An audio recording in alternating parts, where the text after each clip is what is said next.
Assalamu alaikum. In my last video, I gave you my 5 rules for excellent customer retention, and I promised that I'm going to make videos for every single one of them to dive a little bit deeper. And today is the first of that 5-part series, and we are going to talk about mutual respect.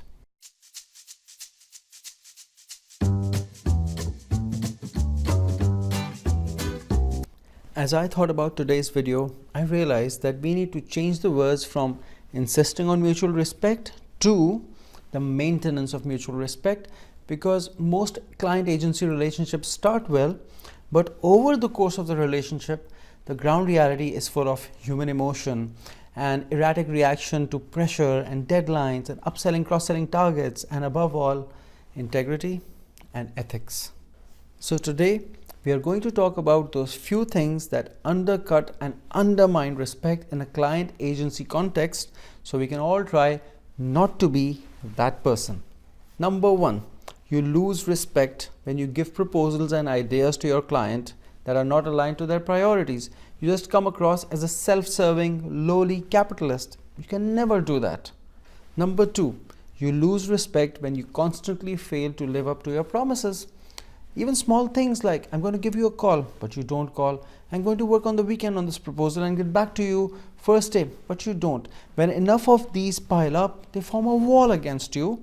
And every time you make a promise, the brain of the client tells them it's not going to happen. Number 3, you lose respect when you are not aware of your industry's movements. We live in 2019. Technology is disrupting every single industry on a daily basis. And yet, if you choose not to be aware, if you choose not to spend 15, 20, 30 minutes every morning to read a blog or two and be on top of the game, then you just can't be trusted. Fact of life.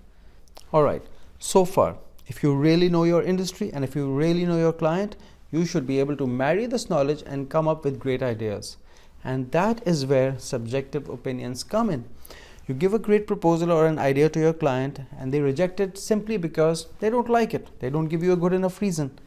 This is where you cannot give in easily, because if you give in easily, it just tells them you were not confident in your idea in the first place.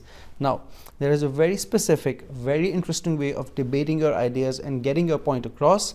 We'll talk about that in another video, but for now, do not give in easily and fight for your idea till death. And finally, you lose respect when you do not pivot based on data. I cannot stress this enough.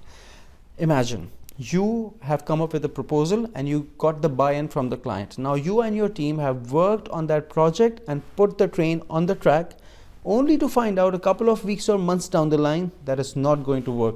The train will not reach its destination. What do you do? In this situation, if you do not have the integrity to go back to the drawing board and do all that effort again to put the train back on track, you will undermine all the work that you have done for however long you have done it for, and it will never work. There is no retention without integrity.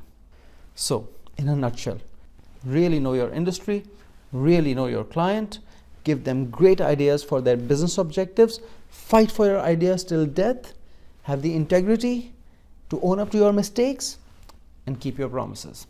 If you do this, you will be indispensable and nobody will want to work with somebody else. Thank you very much. Let's talk.